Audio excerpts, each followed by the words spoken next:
You won't believe this, but for nearly 30 years of my life, I had to play the role of the strong child, just to keep a decaying family from completely falling apart. If someone looked at my family from the outside, they'd see a picture-perfect American household in a quiet Portland, Oregon suburb. A white house with a picket fence, a dad who worked as a bank manager, a mom who was a part-time elementary school teacher, and 2 kids, 1 boy, 1 girl. But beneath that glossy paint was a slow-burning storm that lasted through my entire childhood. A storm named favoritism, injustice, and the sweet manipulative control of my parents. I'm Alice, 32 years old, and I can still vividly remember the suffocating pressure of being the ideal child, while my younger brother Brandon was forgiven for everything without lifting a finger. Since kindergarten, I was taught that success was my responsibility, while Brandon only needed to try his best. I grew up in a world where fairness was a luxury, and the older I got, the more I realized I was just a character in a family play, directed by my parents. I clearly remember when I was 15, I got grounded for a month just for scoring an A on a physics test, a minor mistake that, to my mom, felt like a cardinal sin. They said I was getting complacent and lazy. That same week, Brandon, then 8 years old, got caught stealing money from our dad's wallet for the 2nd time in a month. My mom's reaction? A sigh and, "He's just going through a developmental phase, he's sensitive." Sensitive? What about me? Whoever asked how I felt staying up until 2 a.m. studying while Brandon's laughter echoed from downstairs as he played video games nonstop? Who cared that I was juggling school and a weekend job at a sandwich shop just to save for college, while Brandon never even had to wash a single dish? I lived by an unspoken rule. I carried the weight, and Brandon was excused. When I aced all my AP classes, my mom just smiled and said, "Well, that's what I expect from you." But when Brandon barely passed a first-grade math test, the entire house celebrated like he'd won a Nobel Prize. My dad used to say, "You're the older sister, you have to set an example." But when I asked why Brandon wasn't punished for skipping school 3 days in a row to play video games, the answer was, "He needs time to find himself." Meanwhile, if I missed even a single day due to a headache, I'd get that look of disappointment. The unfairness wasn't just in words, it showed in actions too. At 17, I started working at a coffee shop before school and helping out at the library on weekends, all to save for college tuition. My family didn't give me a single dime. Meanwhile, Brandon, who skipped his high school graduation exam due to mental stress, still got a full allowance and even a used car at 18 because he needs encouragement to move forward. I used to think that if I just worked hard enough, they would see me as a child worthy of unconditional love. But what I didn't realize was that love in that house always came with conditions, and the only condition that mattered was, I had to sacrifice. The pain wasn't just in how I was treated. It was that I was never allowed to be weak. When I went to college on scholarships and student loans, I never dared to call home to talk about surviving on instant noodles. Because I knew the answer would be, "You're doing great, you're strong." And Brandon? He dropped out of community college after 1 semester because the academic environment made him feel stifled. My parents embraced him like he was the world's biggest victim. Once, I asked my mom, "Why have you never said you're proud of me?" She was silent for a moment, then replied, "I knew you didn't need that." But I did. I needed it more than any praise Brandon ever got. I needed, just once, to feel like I was loved for who I was, not for what I could endure for everyone else. And that's when I understood. I was never truly their child the way Brandon was their son. I held the role, Brandon held the love. I left home on my 18th birthday. No party, no cake. Just an old suitcase, a few sets of school clothes and an empty envelope my mother handed me with a dry "Good luck, daughter." I knew there wasn't a penny inside, but I still smiled and said thank you. Because it was the first time she had called me daughter, in almost a year. I rented a dingy room in East Portland with an old classmate, Alyssa. Every morning I got up at 4 a.m. to take the early shift at a donut shop 3 blocks away, then rushed to community college, then to the library for my evening job. No one helped. No one asked if I had enough to eat. But for the first time in my life, I felt free. And that was enough to keep me going. While my friends spent weekends hanging out, I mastered how to stretch a student budget to the last penny. 1 pack of ramen split into 2 meals, a second-hand winter coat from the thrift store, and a beat-up old laptop I bought after working non-stop for 6 months. The same one I used to write my graduation essay and apply for a transfer scholarship to Oregon State University. I chose to study information technology, partly because I loved it, but mostly because I knew it was my fastest way out of the swamp called family. While Brandon lounged in the living room, gaming all day and whining about the slow internet, I studied through the night to pass every exam. I remember one night after midterms, I called home to share the good news that I had landed an internship at a software company in Salem. My dad's only reply was, try not to let them down. I once sat staring at my phone, waiting for a congratulations that never came. 3 years later, I graduated with honors and got a job offer from a startup in Seattle with a starting salary of $60,000 a year. I moved into a tiny apartment, paid for with my own money. The first time in my life, I didn't have to share space with anyone. No nagging voices, no tiptoeing around to avoid making someone else feel inadequate. I was the owner of my life. When I was 28, I bought my first house in Beaverton. Not big, but it had a backyard where I could grow lavender, and a small kitchen corner I loved. I thought I had escaped the past. But then, the phone rang again. It was my mom calling, and as always, her voice was sweet. Suspiciously sweet. "Alice, honey, I heard you bought a house. That's wonderful. But Brandon's been going through a rough time lately. He just lost his job, and broke up with his girlfriend. Poor thing." I didn't even have time to respond before she launched into what felt like a well-rehearsed script. "Would you mind letting him stay with you for a while? He needs space to recover emotionally. Besides, your house is pretty spacious, isn't it?" Spacious? I had 2 bedrooms, and the extra one was my home office. But more importantly, I had worked hard enough to buy a house, and they still saw me as a hotel. I declined, gently, but not even 2 weeks later, I received an email from my father, cold, sharp. "Do you even know what family means, Alice? It's about helping each other in hard times. You may not need anyone, but your brother does. He needs his sister. And this family needs you." I wanted to laugh, but my throat tightened. Since I turned 18, I hadn't received a single dollar from them. When I had to choose between paying for textbooks or the electric bill, no one called. When I had an emergency appendectomy and stayed in the hospital for 2 days, no one showed up. But now, when Brandon lost his job because the company didn't understand his creative work style, they turned to me.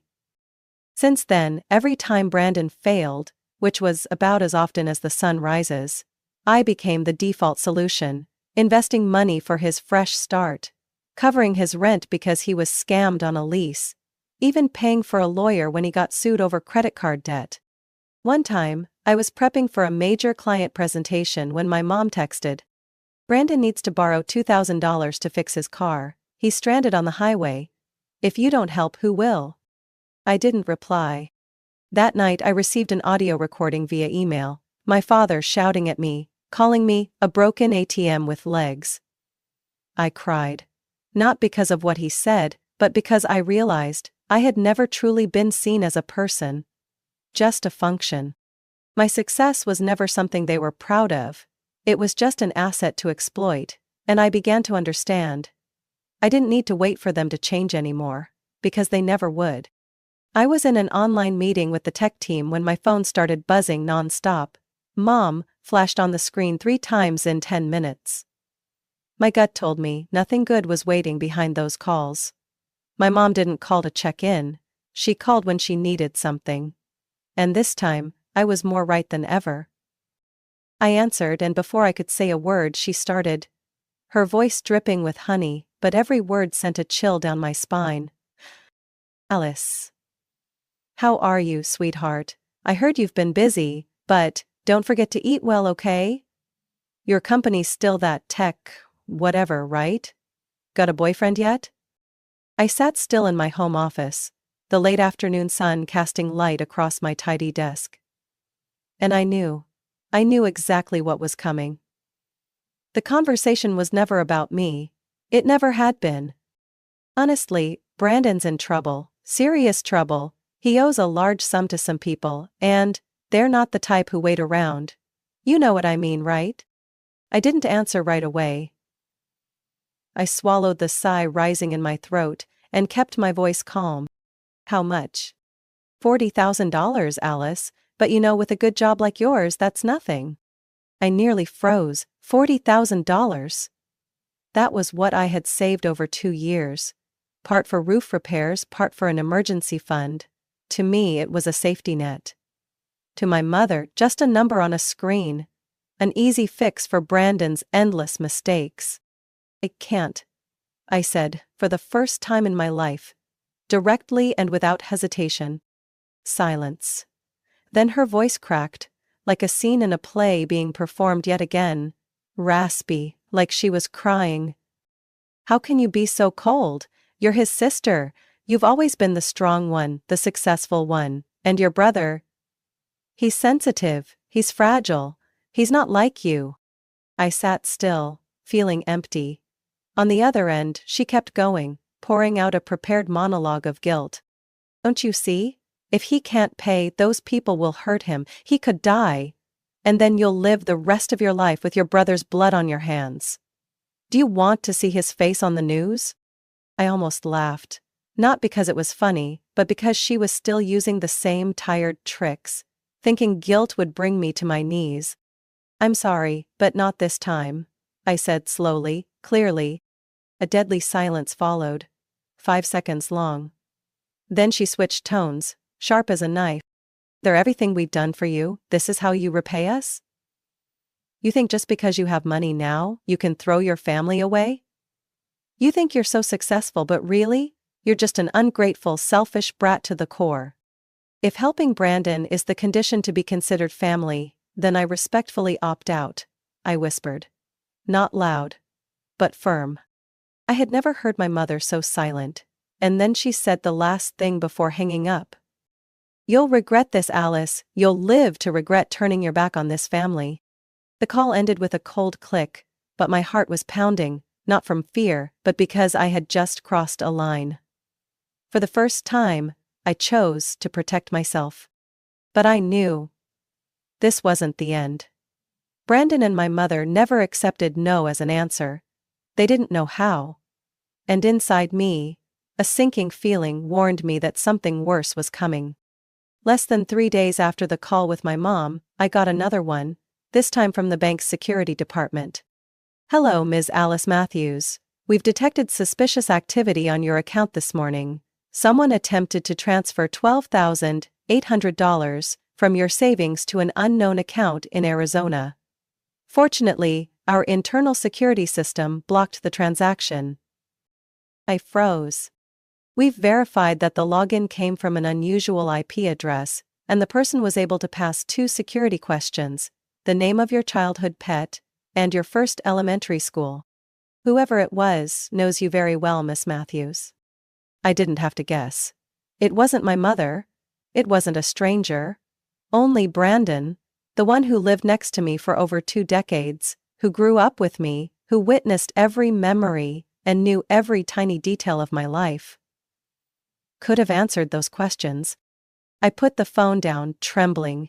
For a moment, I couldn't breathe. Not because of the money, but because I had never imagined someone with my own blood would so casually try to steal from me like a criminal. I immediately changed all my passwords, called my company's IT department to request enhanced security. My personal computer, email, investment accounts. I reset everything.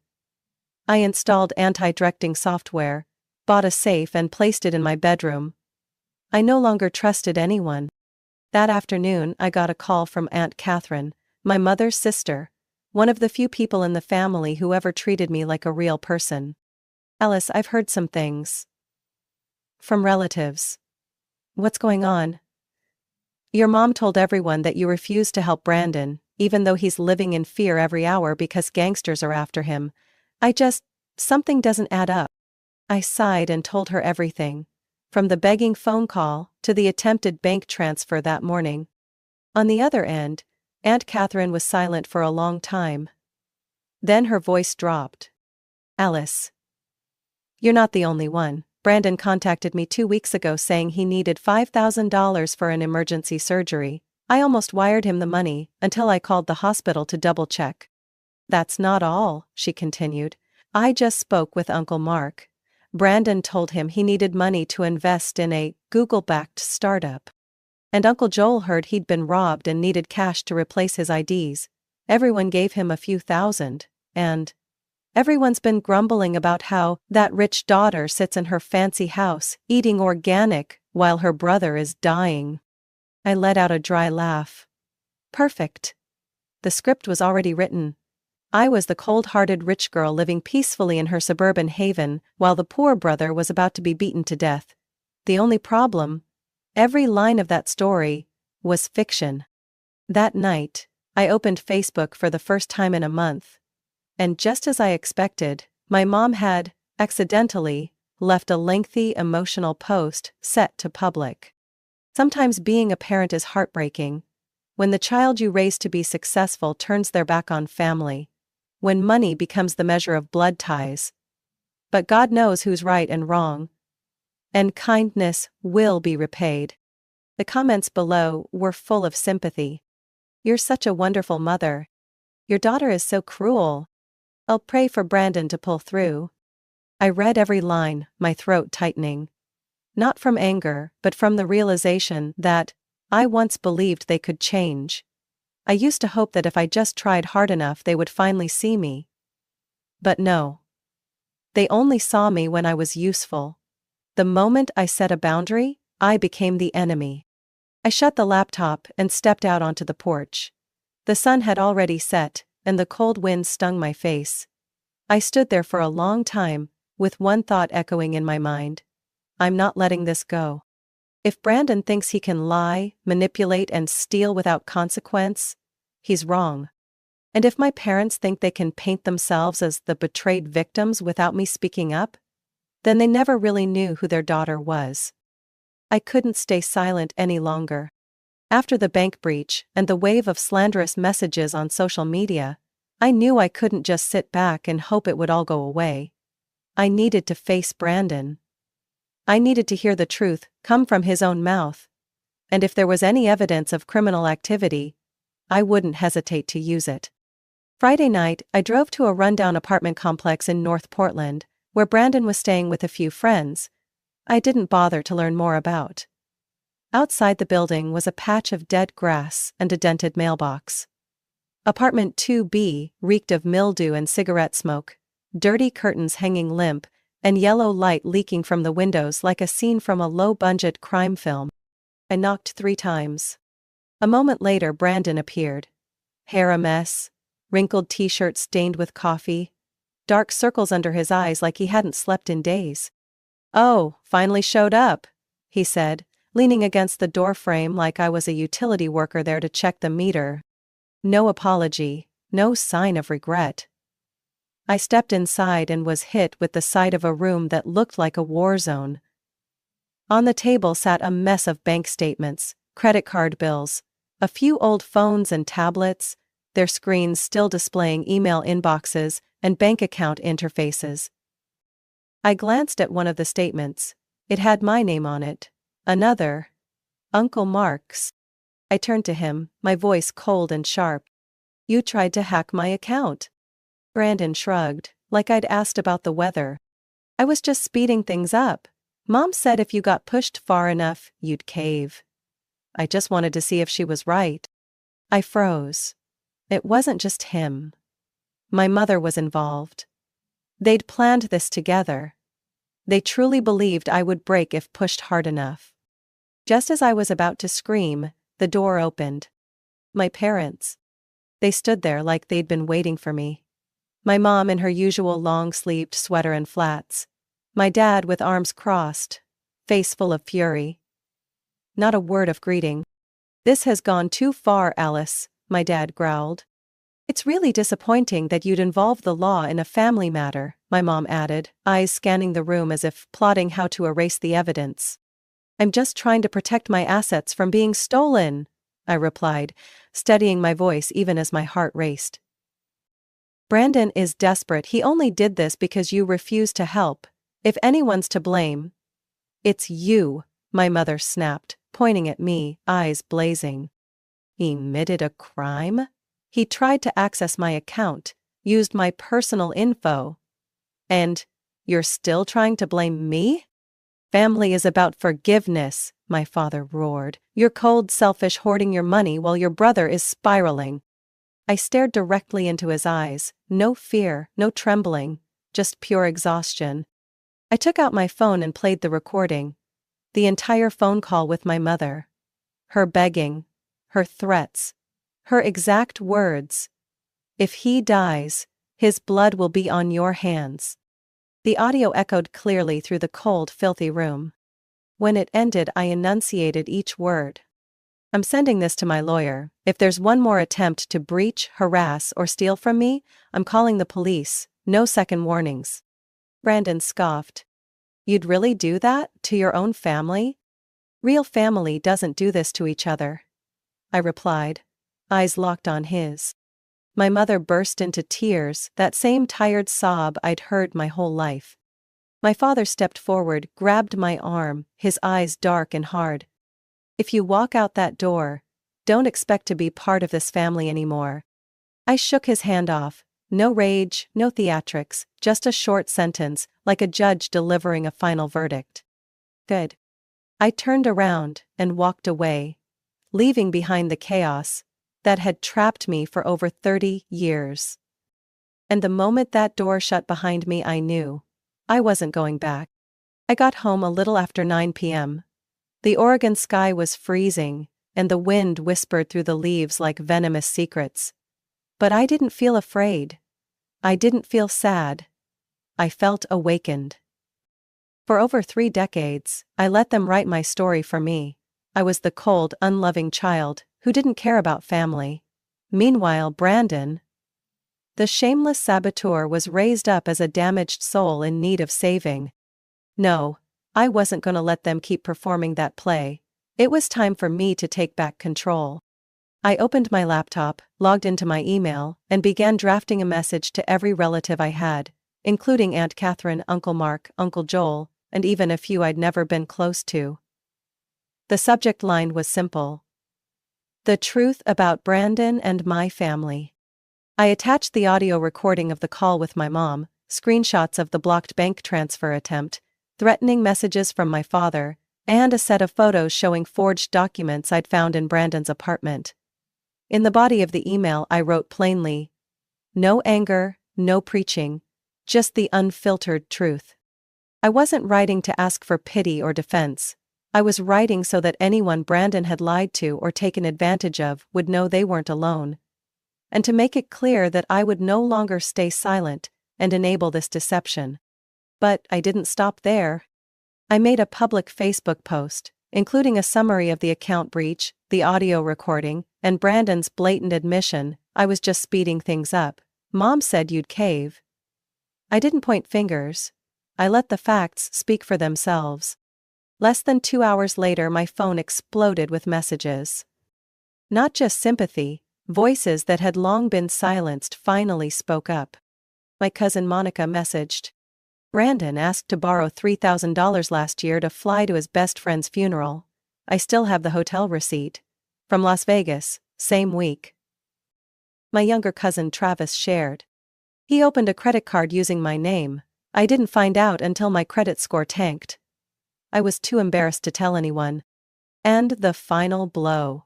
Brandon's old roommate, a guy named Liam, messaged me on Instagram. "I lived with Brandon in 2020. He took my ID, opened 4 credit cards, and vanished. Took me almost 2 years to clean it all up." The wave of outrage spread faster than I expected. A friend of Aunt Catherine, a member of HR at a major insurance company, shared my post in a local community group. Coincidentally, Brandon had just applied for a temp position at that very company. The next day I received an anonymous message. "Thank you for exposing the truth. We rejected Brandon's application after reviewing his background and the info online. Can't believe his parents still cover for him like that." But this wasn't just about Brandon anymore. My parents, who had worn the mask of a model family for years, were now the target of whispers and judgment within their church community. A former friend of my mom messaged me, sounding uneasy. "Your mom cried during service last week. She said you're making things up to destroy the family. But everyone heard the recording. No one believes her anymore." As for my father, his golf buddies cut ties. Those Saturday games, where he used to puff out his chest and say, "My daughter works in tech," were now just memories. No one wanted to hang around the man who enabled a scam artist's son. A few weeks later, I heard Brandon got evicted from his apartment after missing 3 months of rent. He was now waiting tables in the morning, delivering pizzas at night, and cleaning out storage rooms on weekends to get by. He called me once. A missed call, no message, no apology. I blocked the number. And my parents? Silence. No texts, no emails, no angry rants or weepy guilt trips. Just silence, like I had never existed at all. For the first time in years I could breathe without carrying the weight of their lies. I was no longer the ungrateful daughter mentioned at dinner tables. I was no longer a walking ATM. I was just me. 6 months after that fateful confrontation, my life had changed. Not through some explosive transformation, but through steady, quiet wins that swept away years of toxic residue clinging to me. I had just received the official email from my company. I'd been promoted to Northwest Regional Product Director. The project I'd led over the past year, a platform supporting remote workforce coordination, had exceeded its initial revenue target by 170%. During the virtual meeting with the executive board, the CEO said something that brought a lump to my throat.